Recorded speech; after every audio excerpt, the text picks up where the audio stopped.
Bill Gates has urged world leaders to do more to prevent future pandemics. The Microsoft co-founder is calling for greater sharing of information and a faster response to stop such large-scale disease outbreaks happening again. He's been speaking to the BBC's Michelle Hussein, and she started by asking him how ready we should be for another pandemic. Well, the risk is there every year and definitely going up as people travel around the world more, as climate change causes species to seek new habitats, as population growth, particularly in Asia and Africa, means that we're invading more natural habitats. It's very unlikely that we'll go 20 more years without another outbreak that has a chance of becoming a global pandemic. Which is sobering, and which is a hard thing to think about at a point psychologically when there's a joy in getting back to the things that we couldn't do for such a long period. But you essentially want us all to think really hard about preparing for the next one, which is kind of a tough ask at a time like this. No, definitely. And, this pandemic's not completely over. We could have a surprise variant. I don't think that's high probability. But yes, people are ready for this one to end, no doubt. Hopefully, they keep in mind how awful it's been so that we take the reasonably modest measures that are required to reduce the chance of it happening again. Which are spending on practice, on modelling, on proper sort of active preparedness. Yeah, practice would be key, and having a dedicated team that helps manage that practice and make sure that every little outbreak gets quick investigation, including genetic sequencing, so we can understand, is this a respiratory virus that's threatening to become another COVID? And on COVID itself, the thing you just hinted at, that I think you're saying that is it possible that the worst is even yet to come if we get a new, more dangerous variant than what we've seen? Not likely. We have a lot of immunity. The variants escape some of that immunity, particularly if we get the elderly to keep up to date on boosters, then the amount of severe disease and death is dramatically less. We can't completely ignore this pandemic.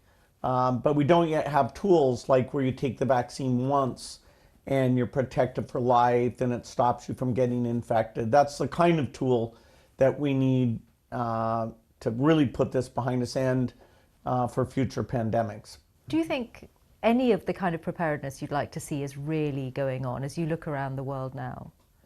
Well, the idea of building a global group that I call GERM, for Global Epidemic Response and Mobilization, at that WHO level, there isn't yet a consensus, but the debate is beginning. My book, I think, will help kick off that debate. I'd love to see in the next year that funded, because the cost is pretty small, and yet that's kind of the central group that'll make sure we practice and have dramatically less impact. What did you think about Novak Djokovic saying that he wasn't vaccinated because it's essentially about his freedom of choice and the choice of what he puts in his body? I wonder if you think that when someone is in the public eye, is there a wider responsibility than just that of your own body? Well, being vaccinated helps the community you're in. They're not perfect at blocking infection, but they do reduce infection. And so it's unfortunate if somebody's health concerns are so extreme that they feel they can't participate in that community protection. If they're an inspirational and trusted person, then if they're spreading that, it just makes it tougher to get the vaccination levels that we really need. I admire him in a lot of ways, but I wish his views on vaccines weren't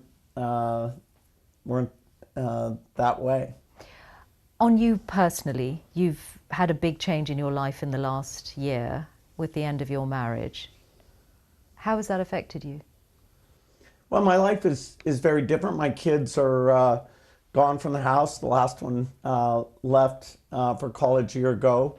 The divorce is a big change. Although there's one part of my relationship with Melinda that I treasure a great deal, which is our work together at the foundation, that continues. I'm very happy with that. The divorce is very hard. It was a tough year. This year's a lot more upbeat. She seemed to have seen something in Jeffrey Epstein on the occasion that she met him that you didn't in your meetings with him. Is that right? She said that she met him once, and as soon as she walked in the door, she felt he was abhorrent and evil personified. I made a mistake ever meeting with Jeffrey Epstein. Maybe her instincts on that were keener than mine, but any meeting I have with them, could be viewed as almost condoning his evil behavior. So, that was a mistake. Bill Gates, thank you very much.